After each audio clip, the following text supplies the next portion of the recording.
right, everyone locked and loaded? Good deal.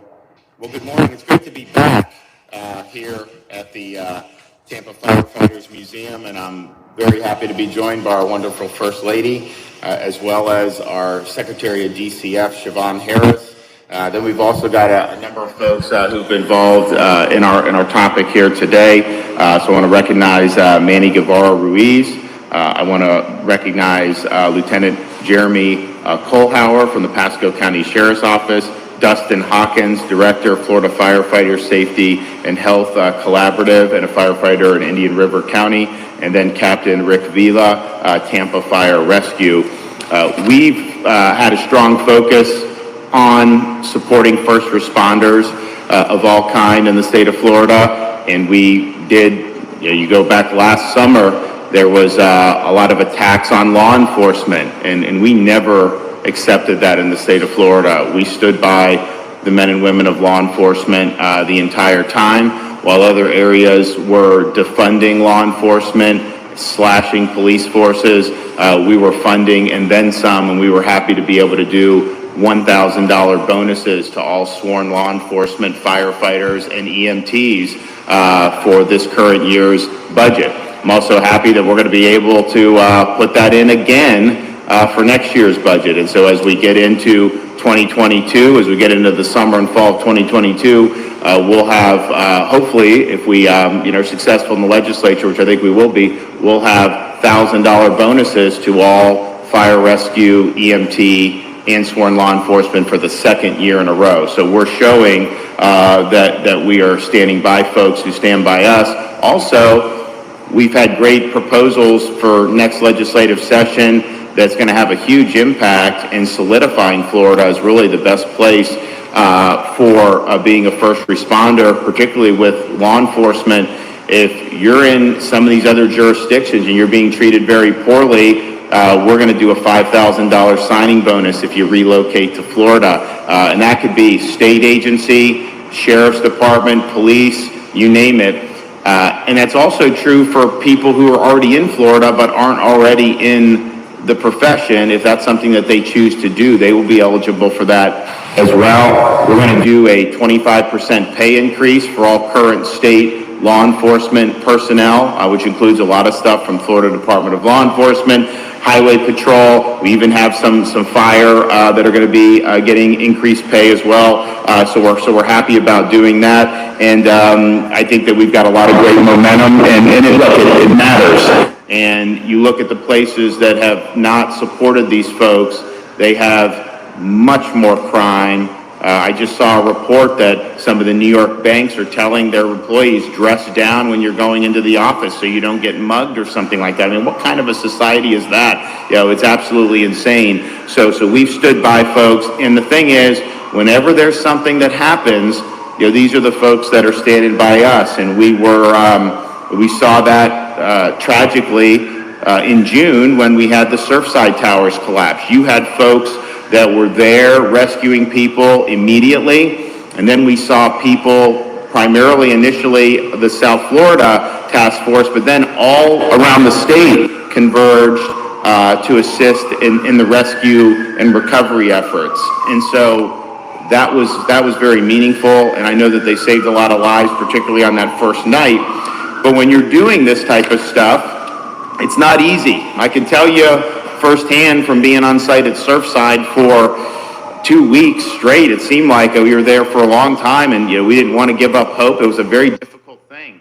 There was a lot of emotion, of course, for the families. There was a lot of emotion for people that had escaped the other tower who no longer had a place to go back to. And you had these folks who were there working on that pile, doing whatever they could to try to find any sign of life. And it was tough. And as emotional as it was, of course, for the victims' families or for people that were displaced, it was very, very emotional for the folks that were there responding.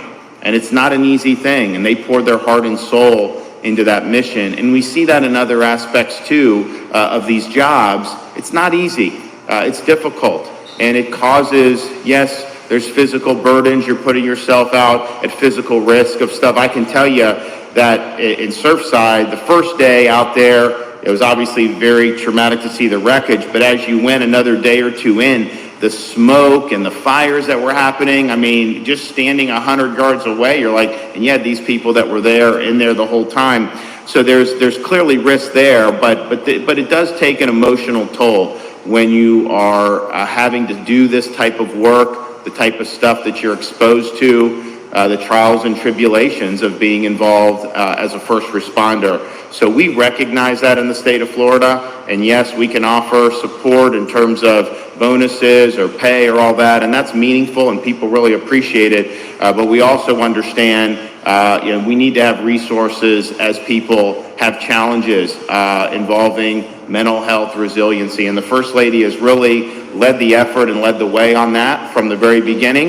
And I'm glad to be able to be here with her today, and we'll turn it over to her to let her make the announcement and then to engage our great folks here in a conversation. Yeah, no, when we were thinking about it, it's 2019 really after you were elected that we started having these conversations. I remember being at the governor's mansion with Dustin and Rick and Megan, your wife was there at the time, and talking about how important this issue is. And really another opportunity for us to be here today is to just say thank you yet again for putting yourselves out there in the line of duty. I think there was a study that came out that says the average person sees 2 to 3 traumatic events in their lifetime. But if you're a first responder, you see something on average like 180 of these traumatic events over the course of your career, if not more. And that does, as the governor says, take such an emotional and mental toll, not only on you, but also on your families too, who at home have to try to do what they can to help in the best way that they know how. So that's one of the reasons why we're here.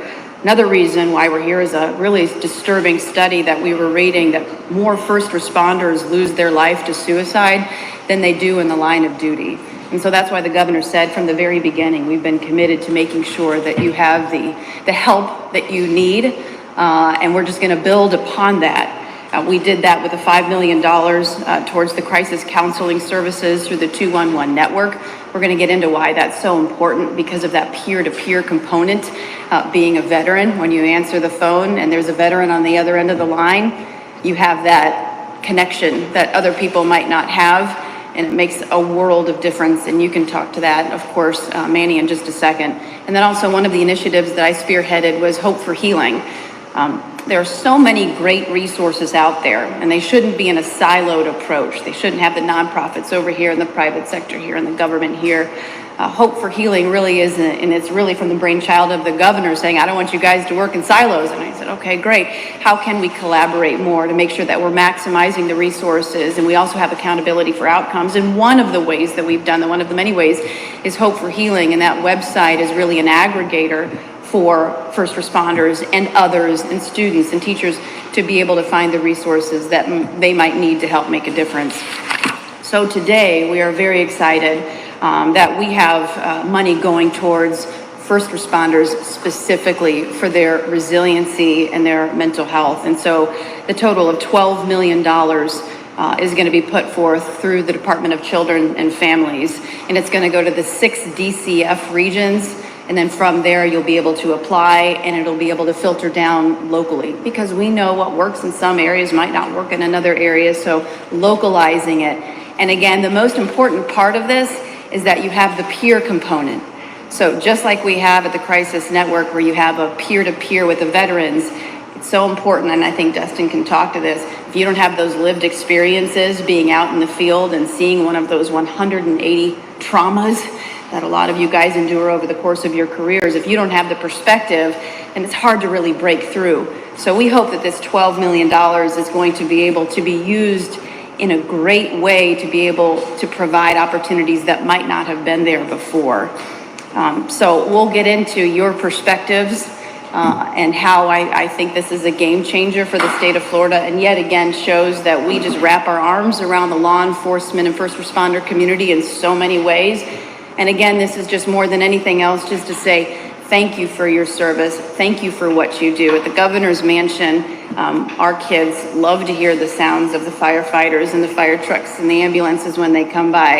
And they always always have to run to the windows to look, and they say there they come to the rescue again. They absolutely, at the tender age of 5, 3, and 20 months, and it's the 20-month-old that really wants to see the fire trucks and the ambulances more than anything.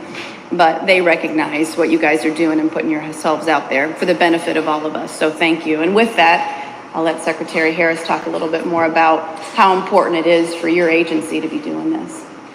So thank you, Governor and First Lady, for your unwavering support of Florida's families. It has been a true blessing to have leaders who are so involved in our behavioral health system and who understand the effects that mental health can have on all facets of life.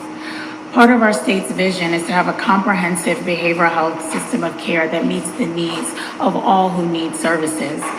It is essential to work in partnership with local communities to build upon the continuum of care that's already established. The earlier we can get individuals the help they need, the better the outcomes will be. Our state's law enforcement officers, firefighters, and emergency medical personnel have selflessly dedicated their lives to protecting and serving Florida's communities. They walk into some of the most challenging and dangerous situations, and it's important for us to recognize the toll that can take on their own mental well-being.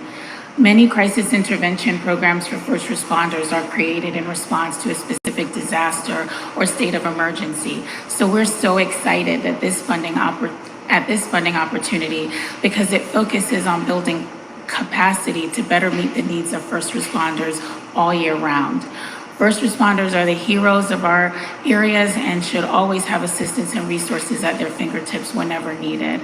With the $12 million, we will initiate a competitive procurement that focuses on expanding access to critical mental health resources, including peer supports and information and referral services. In addition, respondents will have the option of providing behavioral health services like therapy services in person or telehealth for those who may need additional support than what their insurance covers. As the First Lady described, the use of peers is so vital to individuals feeling comfortable asking for help, knowing that they will be assisted by someone who's walked in their shoes.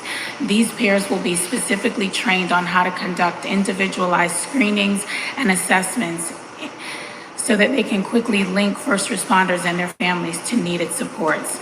In addition, they'll be responsible for following up on periodic intervals after referrals have been made.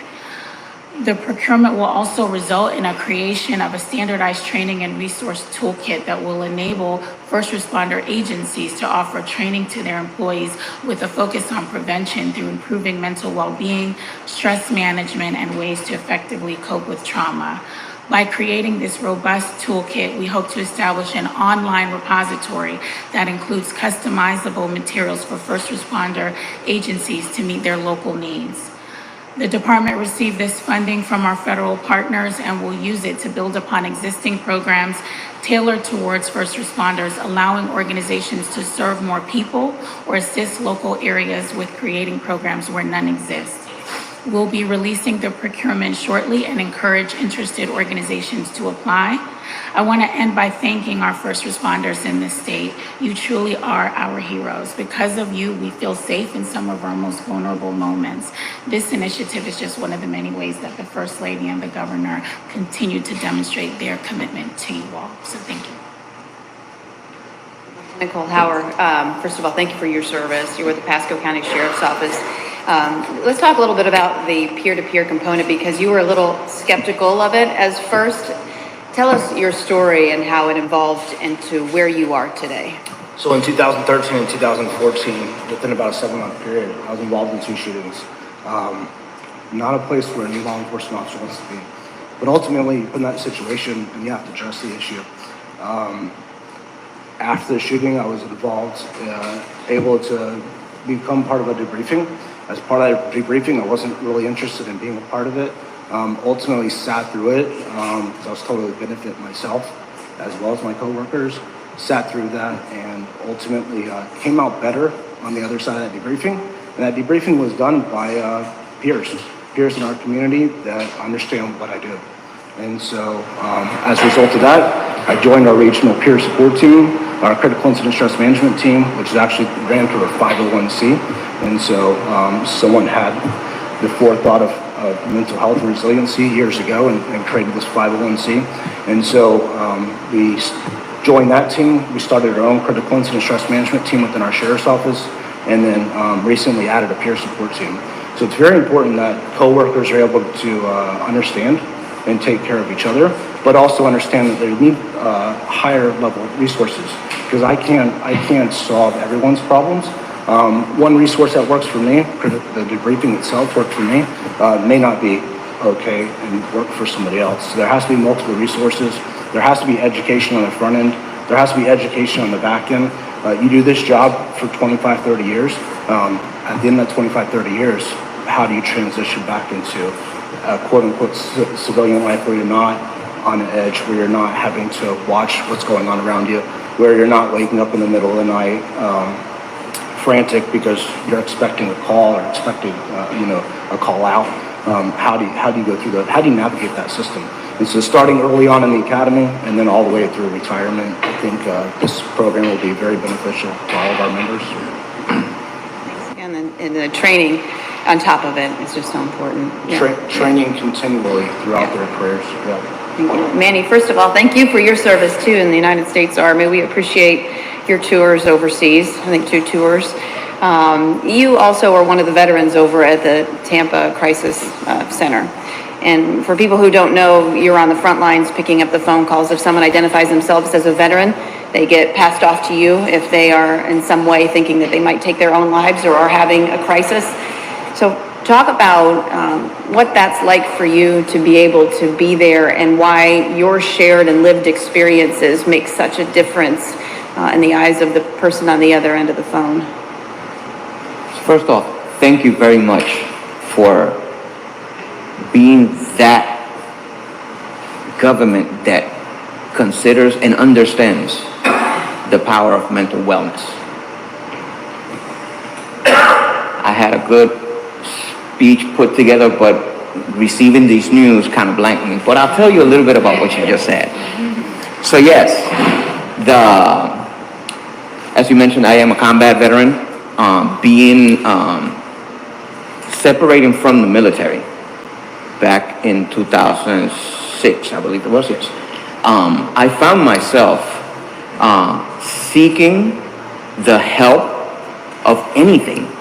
Now you have to understand, I joined the military as a young 18-year-old, very ignorant kid. And then I spent a bunch of years in the military as a soldier where life was easy. I was to do what I was told. I can do that. Suddenly after Iraq, I ended up separated from the military. And then now as an adult, I have to figure out how to be a civilian. Well, I haven't paid a light bill or a water bill, so it's the little things, right? So my story developed within 2.5 years. That's when I started getting connected and my recovery started. But now I have the opportunity to serve and do the same for those who perhaps spend more than 2 years or perhaps just came out of the service. So by being in the community, ready, willing, and able to serve as a brother to my brothers and sisters allows that rapport, and like we all know, that similar lived experience, it's a powerful tool. And like the lieutenant is saying, our intentions is not to cure. Our intentions is to allow you that room to sit and be heard. And once you are heard and you feel heard, yes, that poisonous kicks in. And now we can make those proper decisions to figure out what resources we're going to use. And it's a tool we've used with the Florida Veteran Support Line since 2014 when we began, and a few years ago became a state thing. And we're hoping to use the same approach with another connection to, but specific for first responders. With that in mind, having a peer ready, willing, and able to connect with the first responders that call in and just have a conversation. Allow the room for that person to be heard. And then from there, we can continue our work. It's just that first step that's so meaningful in finding and making that connection. So thank you for what you do, Manny. We appreciate it. By the way, Madison wanted to come and say thank you too. We thought she was going to sit off to the side, but she wanted to make a cameo, so we said fine. Dustin, you were with us in 2019 at the Governor's Mansion, and we had a roundtable discussion, and we had a lot of conversations about this. Not only are you at Indian River Fire and Rescue, you're also a chaplain. So a lot of people confide in you for help and support when they see a traumatic incident or other things. Talk a little bit about your story, your perspective, and why this funding is so important, you think. It's overwhelming. It's beautiful. And thank you from the bottom of my heart, from my family's heart, from fire rescue and law enforcement.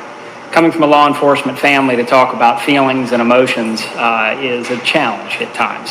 After my father being 30 years in law enforcement, I've just now coaxed him in to snuggle with a struggle where I have to tackle him to hug the man. But he's working on it and growing. The interesting feeling that I had when I first met both of you to invite first responders into your home shows the importance of a tapestry, that every single thread as it's woven, with outreach, with law enforcement training, with the rule of reciprocity and funding. Mechanisms of peer support shows that the tapestry that you choose to weave is not one just of strong leadership, but its importance of showing that every single thread that makes up our community matters. And it's beautiful. What you're offering, what you have supported, what you've championed, to bring scarred, injured, hurting, broken souls into your home and say, what can I do to allow you to be seen as much of what you're doing right now? Going through a journey, an ordeal, difficult, intimate, personal, but still being willing to wrap the arms around those whom you love is what peer support is about. It's about diversity. What each person's need in their time of darkness is unique.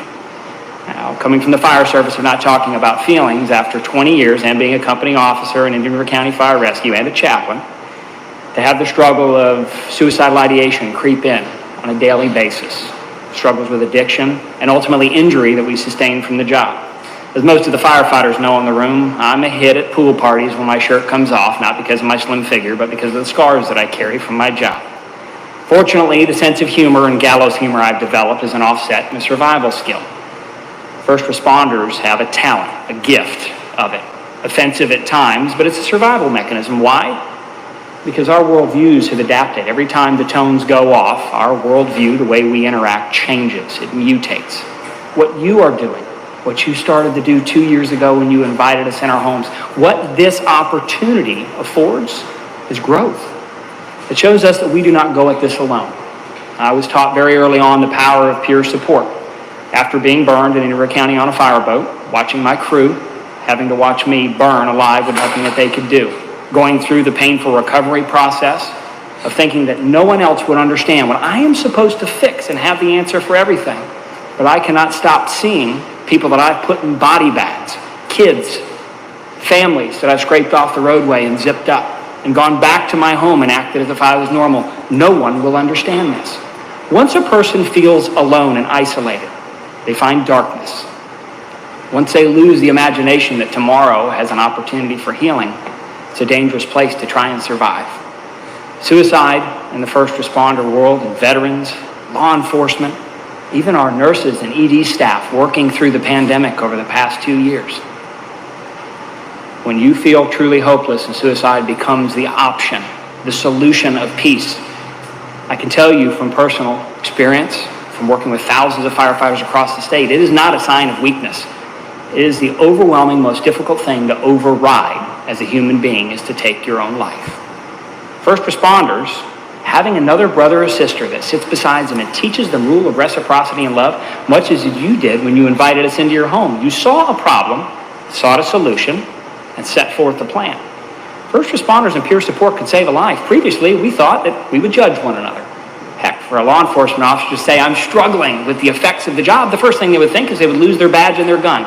A firefighter to say that, I don't think I can put another family in a body bag. I don't think I can pull another child out of a pool or deal with another overdose or watch another family lose everyone they love and feel helpless. No training can prepare me for this. If I speak upon it, I will no longer be able to provide for my family. I'll never really protect my community. What you find is the first time peer support is offered. What you're doing today here is monumental. Do not take it lightly. Grasp onto Madison with love as you always do. Hold your husband's hand as you head back to the governor's mansion. Be thankful for the gift of love and family and support you offer in difficult times. Peer support allows for healing. My brother, William French, works for St. Lucie County Fire Rescue, and the day that I attempted to take my own life, he saved mine and did the exact opposite of what we thought in the first responder field would happen. I thought he would judge me, think I was weak. He did not.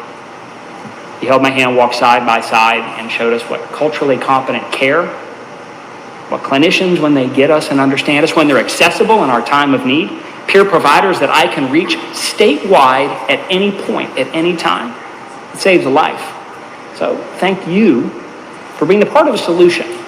For those who said first responders do not suffer from the effects of this job, that we should be stronger, that we shouldn't struggle, come ride with us on the trucks.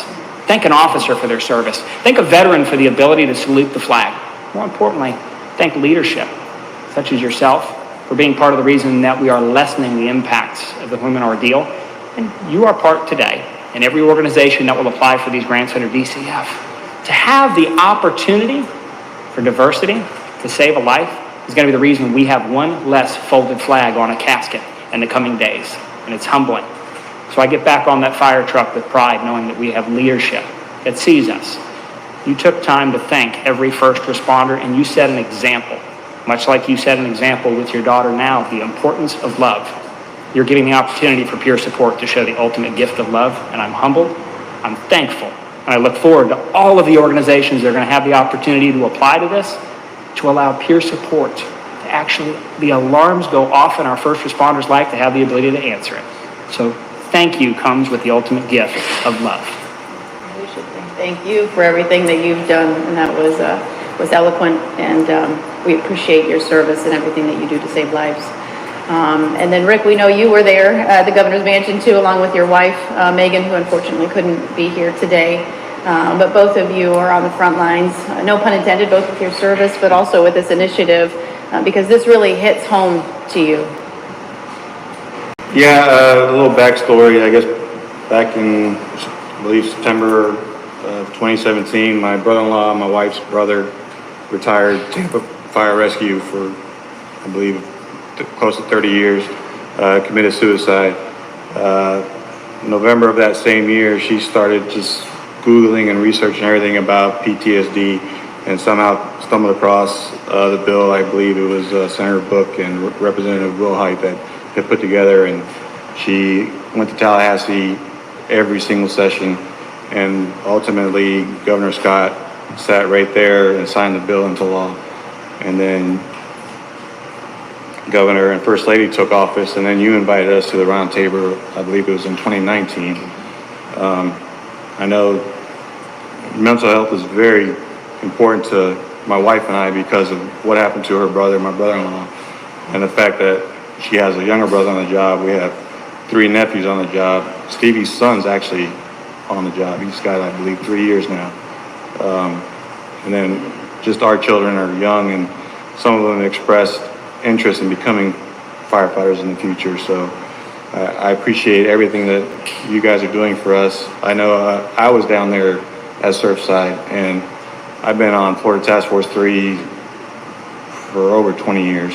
And all the deployments that I've been on, from Katrina to Michael to countless other ones, basically when everything's all said and done, they just look at you and go, "Are you good?"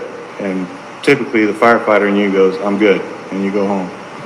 The first time in my career being deployed at Surfside, there was hundreds of counselors around that camp.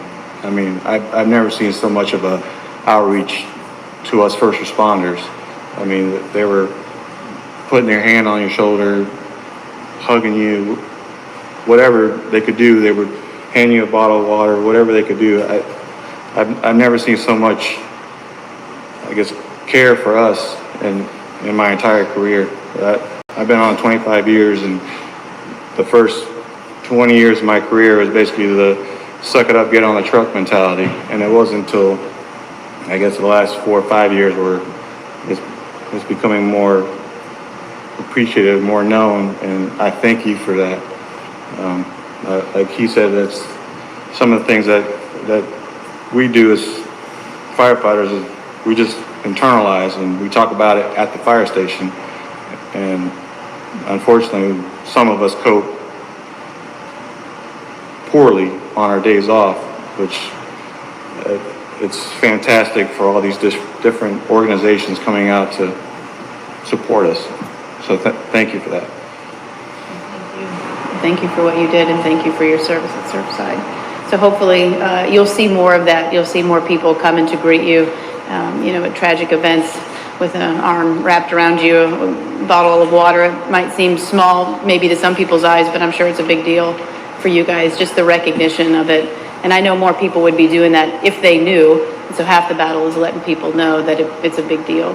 So thank you all for what you're doing. Thank you for your service, and hopefully this $12 million will just be the start on what we can do to help get some much needed support for your service. Madison, you want to say hi to everybody? Can you say hi? She's a little shy. Can you tell them how old you are now? You can. You can do it. She wouldn't stop talking when we left before we came in here, and now all of a sudden she has nothing to say. No? But she just had a birthday. She just turned 5 years You old. just turned 5 years old. Very so- precocious 5-year-old, by the way, who runs the household and sometimes does her own roundtable conversations, which are very interesting. And she makes grandma and everybody come and listen. So we don't know really what she's talking about, usually about dinosaurs, because she has a thing about dinosaurs. But now you have not much to say, right? All right. Okay. Anyone have any questions? Governor DeSantis, I have to ask you, unaccompanied children are being forced out of shelters here in Florida because DCF is not renewing their license. This appears to be in direct response to your executive order that directed them not to renew the licenses of these providers that service specifically unaccompanied children. Governor, why are you bringing kids into this situation? I want our resources focused on needs for Florida kids and the needs we have in our communities. These are people that are coming from other countries. They shouldn't obviously be allowed into the country. This is an open borders policy, and it's diverting resources from being able to service the communities here. And so everything we do is about helping our folks that are here.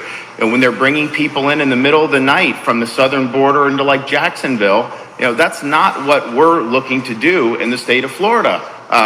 We want our resources going to folks. We've got a lot of needs. We've got a lot of folks. And yes, we've done well as a state compared to all these other states. A lot of people want to come here and everything. We're proud of a lot of the progress, but man, we have needs here. And so we don't want Florida to be the place where they bring people in the middle of the night for a problem that they created by not enforcing the law, by not securing the border.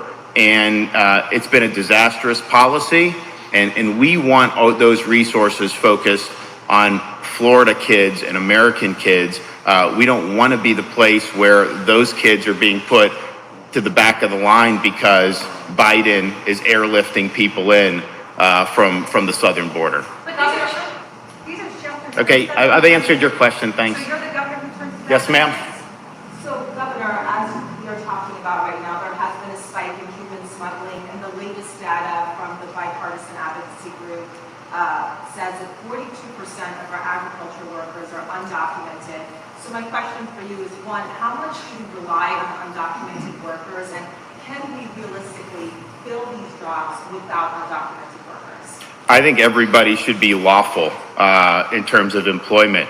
The reality is that's the law. And I think the law should be followed. I don't know. You hear these different statistics. I don't know where they kind of get this.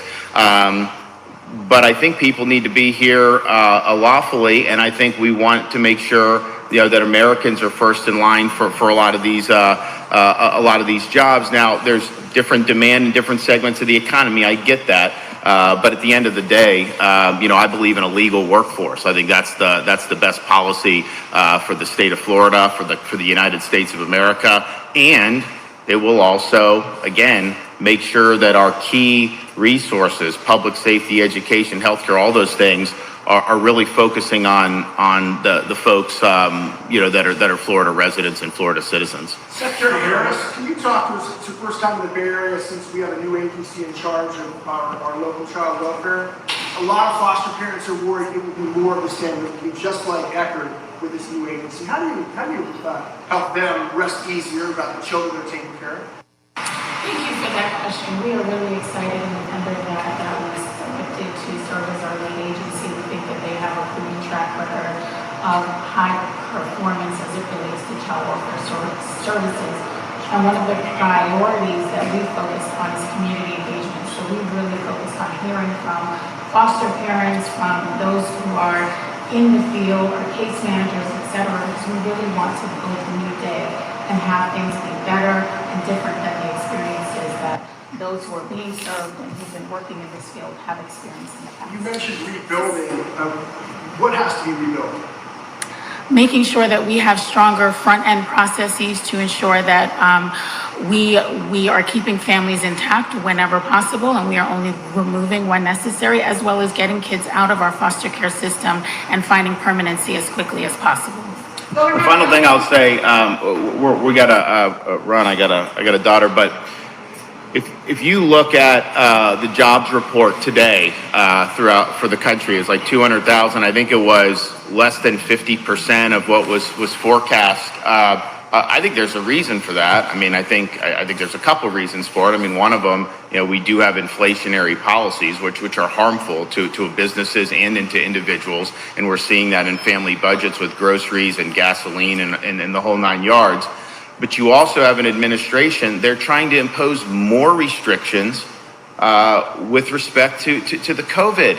And that is not going to allow us to perform well as a country if they're constantly threatening to restrict people. Fauci would not rule out lockdowns. Biden said no lockdowns for now, what would happen in the future? You can't restrict people, you can't mandate.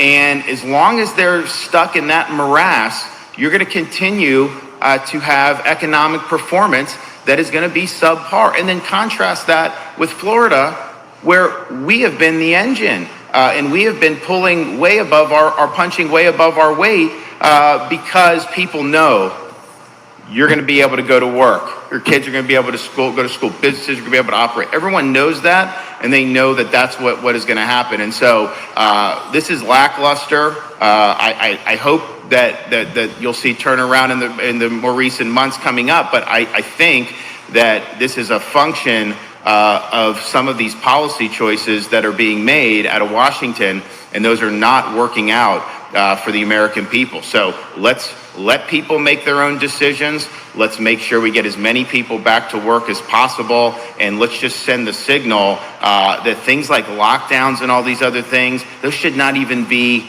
under discussion. They have not worked. The restrictions have not worked. If you look right now, and I predicted this summer when everyone was criticizing the South and Florida, we have a different seasonal pattern. We have summer, they have north. What's happening now in the north in places like Michigan and Maine and New Hampshire? They have pandemic records for hospitalizations with heavy restrictions and all these other things. So it doesn't work, and you empower people to make choices. I was happy to actually hear the White House talk about monoclonal antibodies, which we did in the state of Florida and had huge success keeping people out of the hospital. If we had monoclonal antibodies on the front burner in this country from the beginning of 2021, it would have saved probably 100,000 lives. There's people in other states, they don't even know about them. They don't know how to get them. In Florida, we really changed that. And I can tell you, because people have written into our office, there are people who didn't know about them, but then saw me talking about it. Word gets out outside of the state, and then they started asking, and they got the monoclonals, and it ended up making them much better. So we know that those work. We know that it's something that needs to be kind of the standard of care. If somebody is high risk and they're infected, and oh yes, Like I've said from the beginning, or certainly from the summer, people are getting infected who have been fully vaccinated. That's just the reality. And so most of the people that get monoclonals in Florida are fully vaccinated. Probably 2/3 of them are fully vaccinated. So regardless of that status, if you are high risk, this should just be the standard thing that you do once you, if you do get infected. And so if that was the approach, then I think you'd see a lot more confidence. But when the market was rattled with the Omicron, when the press was talking about that a lot, it wasn't because that they were worried about Omicron. They're worried about governments doing destructive things in response to Omicron. That is what shook and rattled the markets.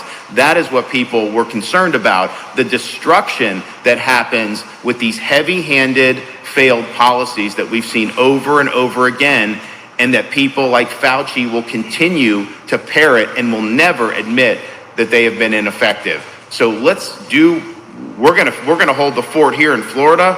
But man, we could be putting a lot more people back to work nationally. But you got to empower people and you got to protect their rights to make their own decisions. Thank you very much.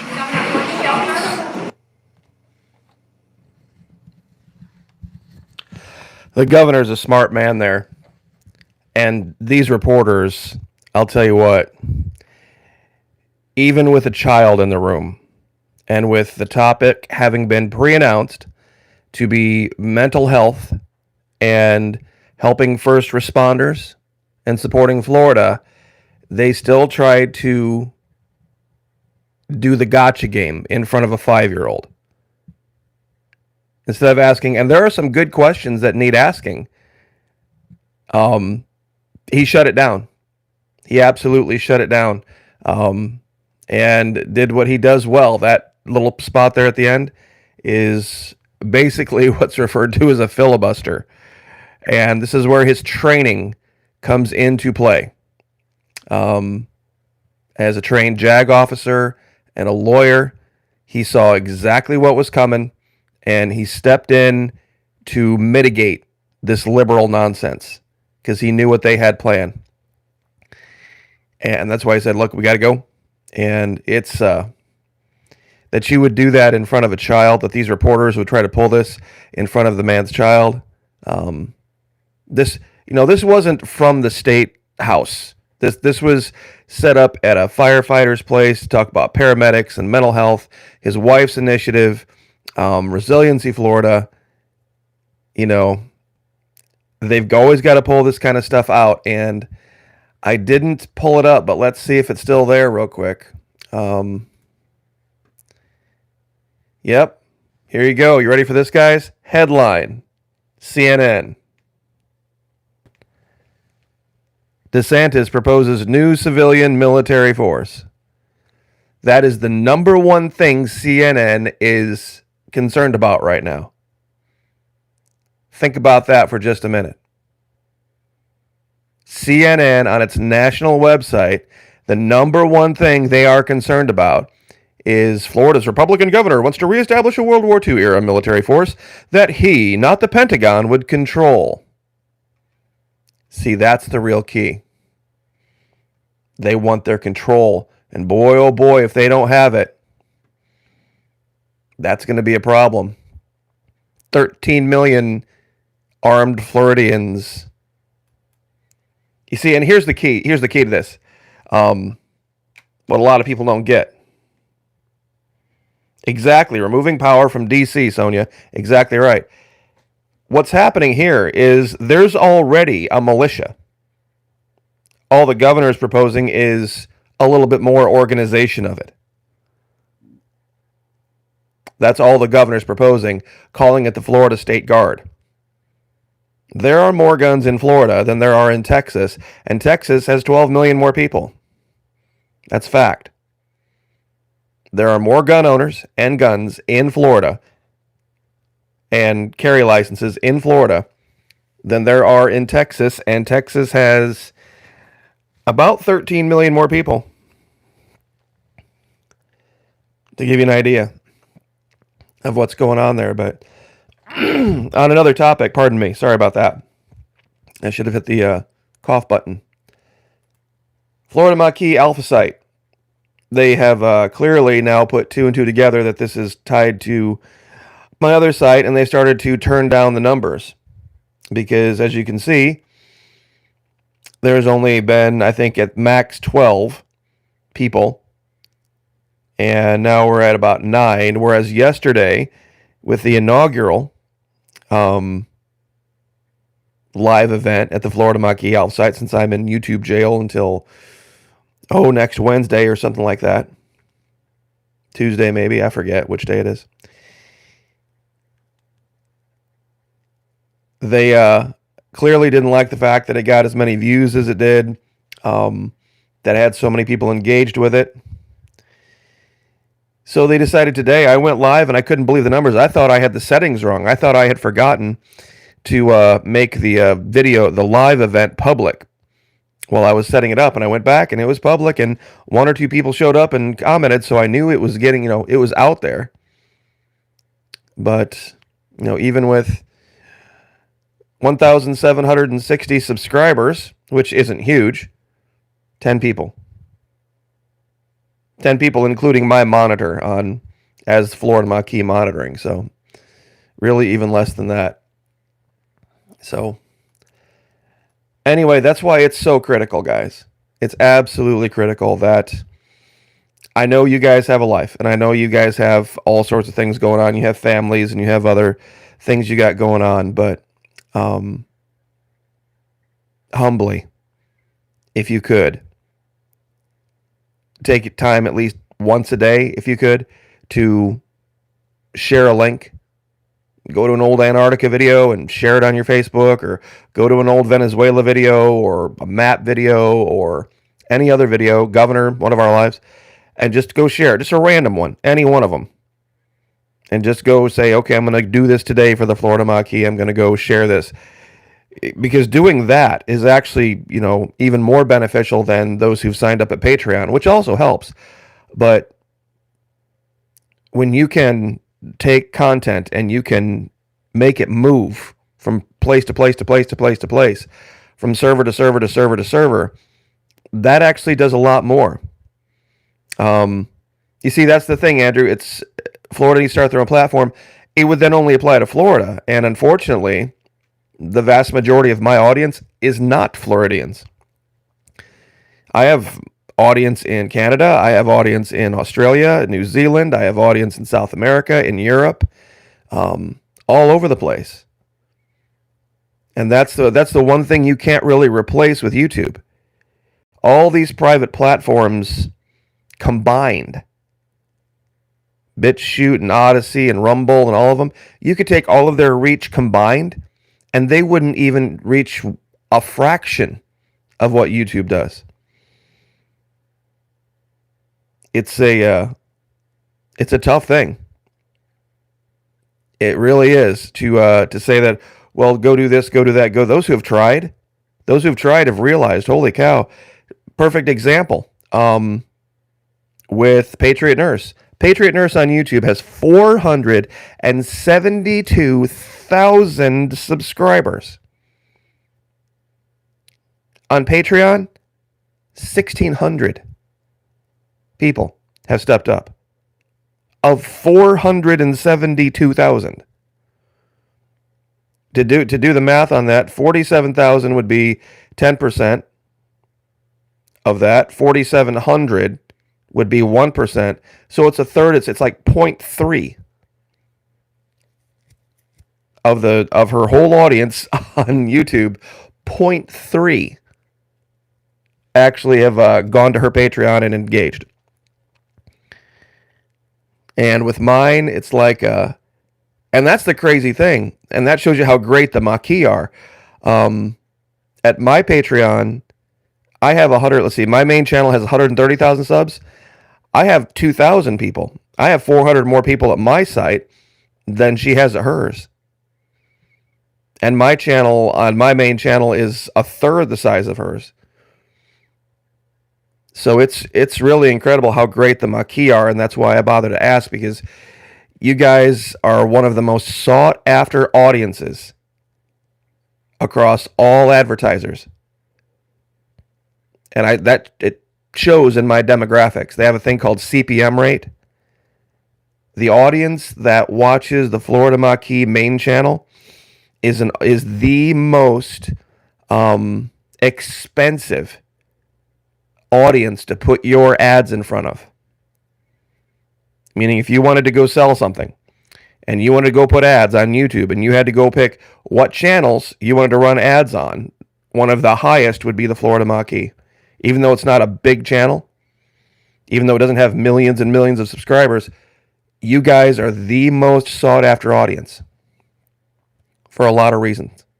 So anyway, Florida State Guard is a real thing. It's something that I had predicted a while back. We had talked about a while back. Florida becoming its own republic, Florida standing up its own defense forces, its own financial system, its own internal operation that would make DC irrelevant is now coming to fruition.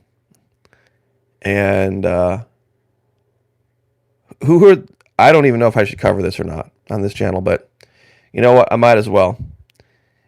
How many of you have seen this news out of the new Facebook? You ready for this? This is not The Onion. This is not the Babylon Bee. This is real. Facebook, now known as Meta, in order to combat, according to them, in order to combat what they call revenge porn, they're asking all of their users to send full nudes so that they can have them, so that if anybody tries to, if they had sent them to anyone else, for example, they can immediately shut it down and use AI to stop it. This is not a joke. This is not a joke. They want all of their users to help them fight revenge porn to literally send nudes to the website so that they can keep a file and they can put it in the AI so that if anyone else would try to, let's say you sent nudes to some boyfriend or girlfriend or whatever years ago. If that person decided they wanted to do something mean and upload this, upload it to some site to embarrass you or whatever, Facebook or Meta, since it already has it in a file, the AI would recognize it immediately and be able to shut it down. That's their thinking. This is not a joke. I read this, I thought this has got to be the Babylon Bee. This has got to be the Onion. This has got to be something. It's not. It's true. So that's how batshit crazy these people have gotten on the West Coast. And a lot of people really don't realize this about Twitter, Facebook, Instagram, YouTube, Google. All of these sites are literally located, the people that control them and run them, within like 15 minutes of each other over in the central coast of California. The people they have working for them are this very, very tiny, itty-bitty slice of the most hyper-liberal part of California. They're giant corporations, almost acting as states themselves. But the people that control them, the control, is this tiny little slice of Floridians. I mean, just a few zip codes.